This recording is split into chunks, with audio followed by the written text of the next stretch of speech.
जय हिंद दोस्तों, रोजाना की तरह इस वीडियो में भी मैं आपको एक सरकारी जॉब से जुड़ा हुआ भर्ती के बारे में नोटिफिकेशन आया है उसका जानकारी मैं आपको दूंगा। CISF अर्थात सेंट्रल इंडस्ट्रियल सिक्योरिटी फोर्स, जिसको हिंदी में आपको केंद्रीय औद्योगिक सुरक्षा बल कहते हैं, इस विभाग की ओर से कांस्टेबल फायरमैन के पद पे जो है भर्ती होने वाली है। उसका एक शॉर्ट नोटिफिकेशन आ गया है जिसको मैं आपको इस वीडियो में डिस्कस करने वाला हूं, आपको बताने वाला हूं। ये एक शॉर्ट नोटिफिकेशन आया है, इसके बाद एक और नोटिफिकेशन आएगा जिसमें इसका एप्लीकेशन डेट के बारे में बताया जाएगा, सिलेबस के बारे में बताया जाएगा, एग्जाम ऑनलाइन होगा कि ऑफलाइन होगा वो बताया जाएगा। तो आज के इस वीडियो में हम इस शॉर्ट नोटिफिकेशन में क्या क्या डिटेल्स आया है उसको हम लोग डिस्कस करेंगे, आपको बताने वाले। तो आगे बढ़ने से पहले आपसे बस इतना ही रिक्वेस्ट है कि रोजाना नए नए जॉब्स का अपडेट पाने के लिए हमारे इस चैनल को सब्सक्राइब कीजिए। तो चलिए जल्दी से देखते हैं कि शॉर्ट नोटिफिकेशन में इस भर्ती से जुड़ा क्या क्या डिटेल्स आया है। तो चलिए सबसे पहले मैं आपको जानकारी देना चाहता हूं, ये जो वैकेंसी निकला है वो आपका CISF अर्थात सेंट्रल इंडस्ट्रियल सिक्योरिटी फोर्स अर्थात हिंदी में जिसको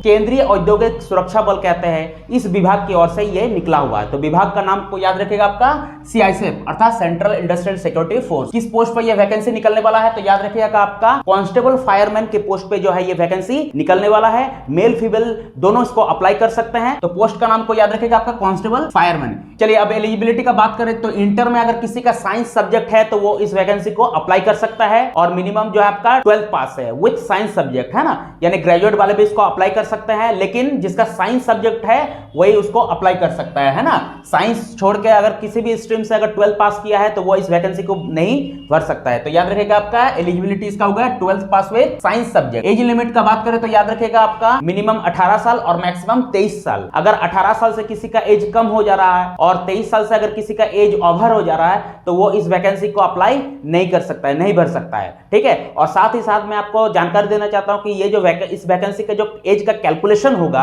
वो आपको एक और नोटिफिकेशन जब आएगा तो उसमें क्लियर कर दिया जाएगा। तो एज का कैलकुलेशन कब तक होगा, उसके बाद जब नोटिफिकेशन आएगा तो उसमें एज कैलकुलेशन के डेट के बारे में आपको क्लियर कर दिया जाएगा, ठीक है। तो अभी जो है इस शॉर्ट नोटिफिकेशन में आपको याद रखिएगा आपका मिनिमम एज आपका 18 साल और मैक्सिमम एज जो आपका 23 साल है ना। साथ ही साथ एज में रिलैक्सेशन भी आपको देखने को मिल सकता है इस वैकेंसी में, वो आपको जब नोटिफिकेशन आएगा तो फिर उसमें मेंशन कर दिया जाएगा, ठीक है, कि किस कैटेगरी को कितना एज रिलैक्सेशन मिलेगा। सिलेक्शन प्रोसेस का बात करें तो याद रखिएगा इस वैकेंसी के लिए आपको PET, PST, है ना, रिटन एग्जाम, डॉक्यूमेंट्स वेरिफिकेशन और मेडिकल एग्जाम जैसे सिलेक्शन प्रोसेस से क्राइटेरिया से आपको गुजरना पड़ेगा, है ना। PET यानी फिजिकल एलिजिबिलिटी टेस्ट, जिसमें आपका running, long jump, high jump ये सब रह सकता है आपका। PST अर्थात फिजिकल स्टैंडर्ड टेस्ट, जिसमें आपका हाइट, चेस्ट, वेट ये सब जो है मेजर किया जाएगा। रिटन एग्जाम जो आपका ऑफलाइन और ऑनलाइन दोनों हो सकता है। अगर ऑफलाइन मोड पे होगा तो वो आपका OMR सीट पे होगा और अगर ऑनलाइन मोड पे होगा तो आपका CBT बेस्ड एग्जाम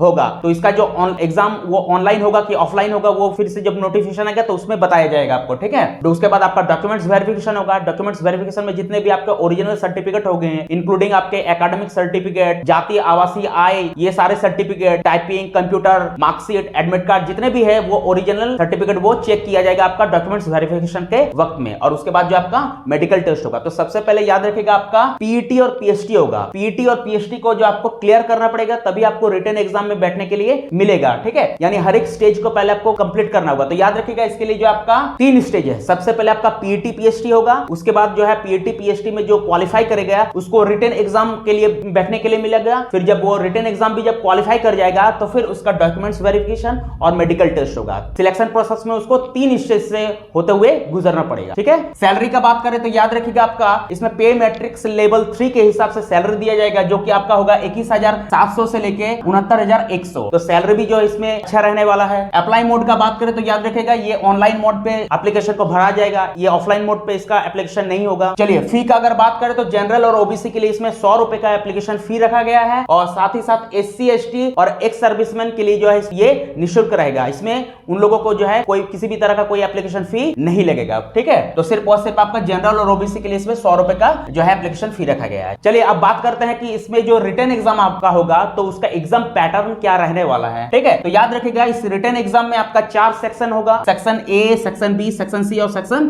D, ठीक है। सेक्शन A से आपका रीजनिंग का क्वेश्चन पूछेगा, है ना। टोटल 25 क्वेश्चन रहने वाले हैं और सभी क्वेश्चन आपका 1-1 मार्क्स का होगा। तो उस हिसाब से आपका 25 मार्क्स का रीजनिंग से क्वेश्चन पूछेगा। GK, GA और CA, है ना, जनरल नॉलेज, जनरल अवेयरनेस और करंट अफेयर्स से आपको जो है टोटल 25 क्वेश्चन पूछे जाएंगे और हर एक क्वेश्चन आपका 1-1 मार्क्स का होगा, तो उस हिसाब से आपका 25 मार्क्स का सेक्शन बी से क्वेश्चन पूछेगा। मैथ का जो है आपका 25 क्वेश्चन रहेंगे, सभी क्वेश्चन 1-1 मार्क्स का रहेगा, तो उस हिसाब से आपका मैथ्स के तो 25 मार्क्स का क्वेश्चन पूछे जाएंगे। इंग्लिश और हिंदी से जो है आपका टोटल 25 क्वेश्चन पूछे जाएंगे और हर एक क्वेश्चन जो आपका 1-1 मार्क्स का होगा, तो उस हिसाब से आपका इंग्लिश हिंदी से जो है 25 मार्क्स का क्वेश्चन पूछेगा। यानी टोटल इस रिटन एग्जाम में आपका टोटल 100 क्वेश्चन होंगे और फुल मार्क्स होगा आपका 100। इस रिटन एग्जाम में आपको जो है 2 घंटा का वक्त दिया जाएगा, यानी टाइम रहेगा आपका 2 घंटा। ठीक है, चलिए इस भर्ती से जुड़ा हुआ जितने भी डिटेल्स है उसको आप इस ऑफिशियल वेबसाइट पे जाके जो है चेक कर सकते हैं। ऑफिशियल वेबसाइट याद रखिएगा CISF.gov.in।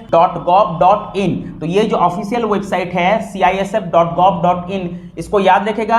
इसी ऑफिशियल वेबसाइट पे जाके जो आपको इस भर्ती से जुड़ा हुआ नोटिफिकेशन के बारे में आपको जानकारी प्राप्त होंगे और जब फिर नोटिफिकेशन जब आएगा, फिर से जब नोटिफिकेशन एक और नोटिफिकेशन आएगा, तो वो भी जो आप इसी ऑफिशियल वेबसाइट पे जाके चेक कर सकते हैं। ठीक है, तो इस ऑफिशियल वेबसाइट को आप जो है बिल्कुल याद रखिएगा। ठीक है, चलिए जॉब लोकेशन और एग्जाम सेंटर का अगर बात करें तो याद रखिएगा इस वैकेंसी में जिसका सिलेक्शन होगा उसका पोस्टिंग ऑल ओवर इंडिया में कहीं पर हो सकता है ना, किसी भी स्टेट के किसी भी डिस्ट्रिक्ट में जो है उसका पोस्टिंग हो सकता है। और बात करें अगर एग्जाम सेंटर का, तो एग्जाम सेंटर भी जो आपको ऑल ओवर इंडिया में कहीं पर हो सकता है ना, किसी भी स्टेट के किसी भी डिस्ट्रिक्ट में जो है एग्जाम सेंटर इसमें रखा जा सकता है किसी भी कैंडिडेट का। क्लियर है, तो यही कुछ डिटेल्स था इस फॉर्म के रिगार्डिंग जिसको मैंने बता दिया। इसका एप्लीकेशन डेट जो है और नंबर ऑफ पोस्ट इसके बारे में अभी नहीं बताया गया है। एक और नोटिफिकेशन जब आएगा तो उसमें उस चीज को क्लियर कर दिया जाएगा। जब वो नोटिफिकेशन आएगा तो मैं फिर से एक वीडियो बना के आपको फिर से नोटिफाई कर दूंगा, है ना। आप इस भर्ती से जुड़ा हुआ जो